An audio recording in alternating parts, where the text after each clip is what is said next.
Allah, Allah. Oh, say, can you see? Assalamu alaikum, brothers. Wa alaikum assalam. Let's go.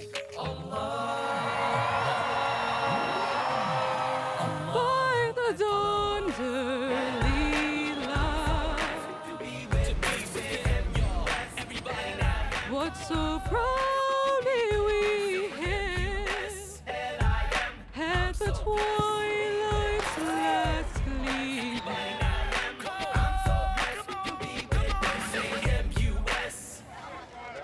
Mention America and Islam and most people think of irreconcilable conflict, but I suspect that's not the whole story. In this two-part series, I hope to discover the true relationship that's evolving between the two. There are said to be 8 million Muslims in the United States, and the faith is said to be the fastest growing religion in this country. And the roots and history of Islam are longer than most people are aware of. I want to travel across this huge country to find out the stories of what it's like to be an American Muslim. In this first program, I'll be searching for the origins of Islam in America, talking to African Americans who are just discovering their own Islamic history and exploring if being American fits comfortably with being Muslim. My journey begins with a trip to Minneapolis in the Midwest. It may seem an odd destination for a program on Islam because its citizens are mostly Jewish and Christian. But in 2007, voters here elected America's first Muslim congressman, Keith Ellison.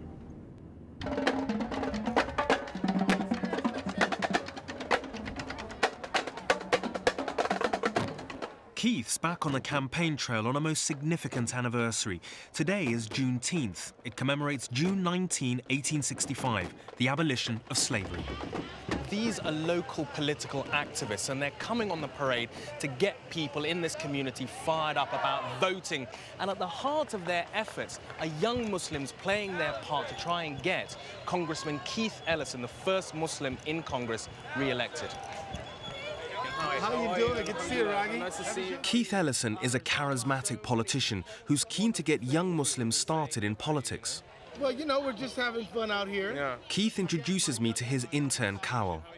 What did you say to sort of young Muslims who are living in other parts of the world who think being a Muslim in America is a very tough thing? Is that true?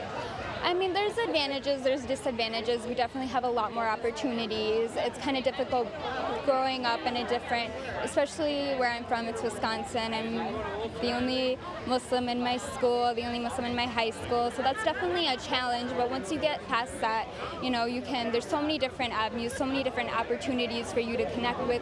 And what it's like to be a Muslim in the United States. It's challenging and rewarding all at the same time. But I think the most important thing to remember is that you own this. You know what? We can make it all big if we want to.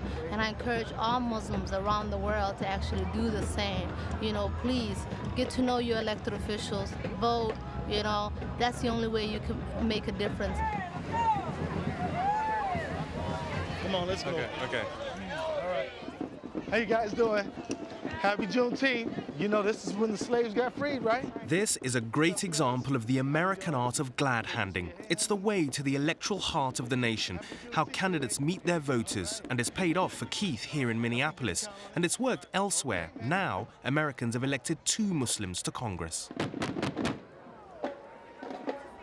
All these groups that have historically been on the margins of American society now coming in, you know, and there's enough for everybody, right? Isn't there enough? Okay.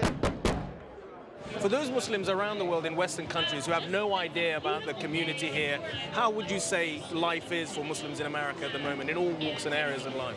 You do hear about people getting hassled in the airports. You know, there's a long way to go. Absolutely. Because the impression most people have, I mean, come from Britain in terms of the Muslims here, is that basically everyone's hiding under their beds. And, Wrong. you know, that's broadly speaking, that Muslims are living in the belly of the beast. That's what they believe. Well, not only did I just get elected by an overwhelmingly Jewish and Christian community, so did Andre Carson, who's Muslim in Indiana. So people need to not look for excuses to disengage.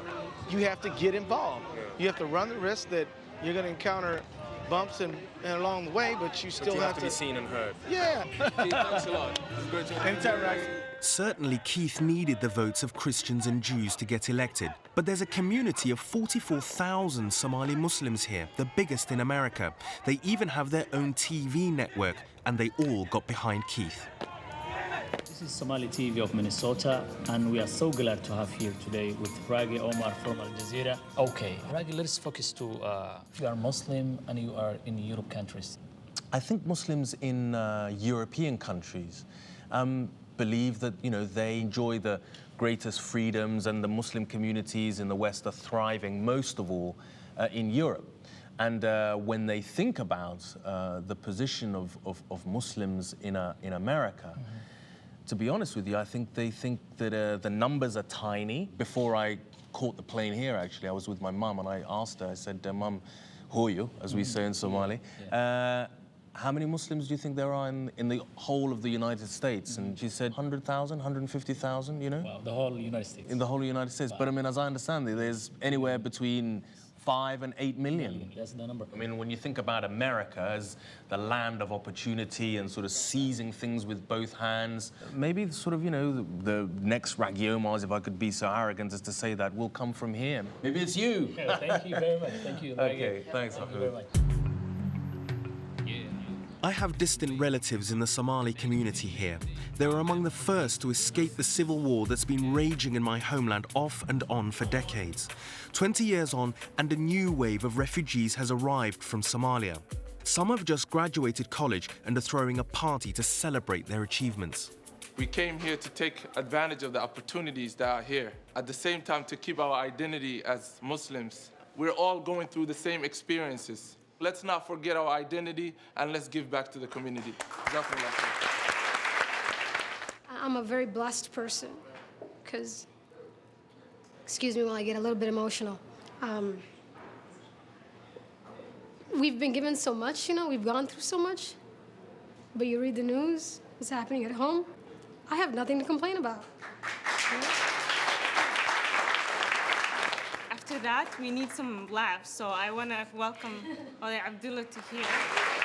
Thank you very much. But the problem is I don't speak English. Should I speak Somali, Rageh? Better than me. Marco, he's a big shot, making $1 million a year. Who knows? Dana Salama, how you doing, mommy? You have to vote for me. Who knows? Still, how you try?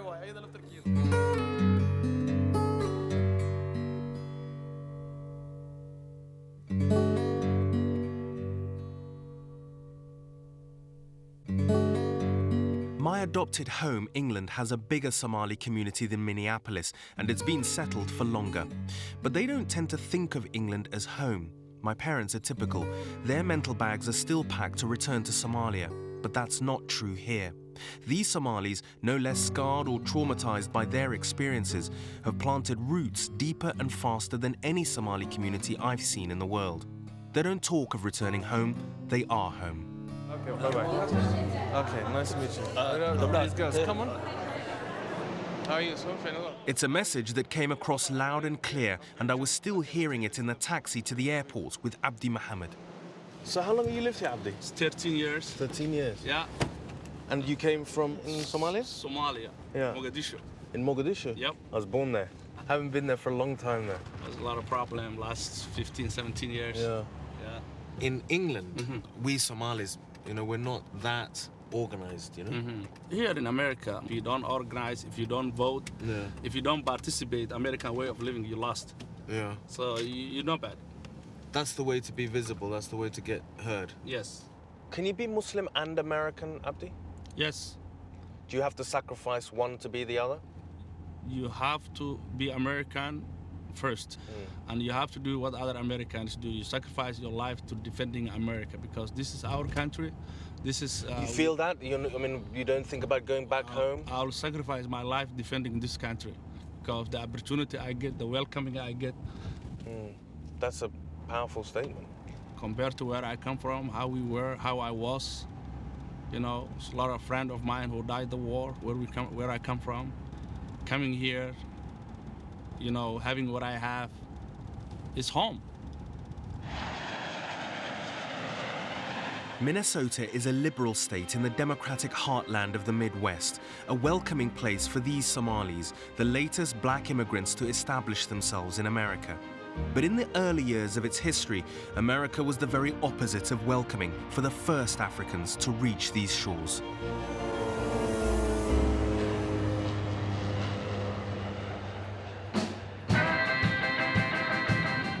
For 300 years, Africans were brought here in chains as slave labor. I'm heading to Jackson, Mississippi in the Deep South to meet some of the descendants of those first African Americans, because it seems that their history lies at the heart of the story of Islam in America.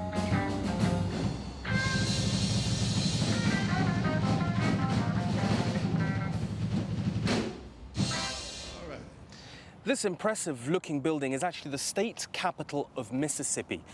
And I'll be honest, I've come with my own really strong preconceptions about the South. For me, it's about being in the heart of the Bible Belt, it's about prejudice and a history of segregation.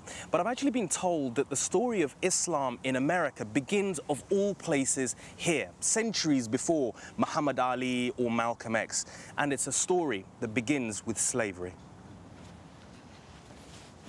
It starts here because most of the slaves shipped from Africa came to work the plantations of the South.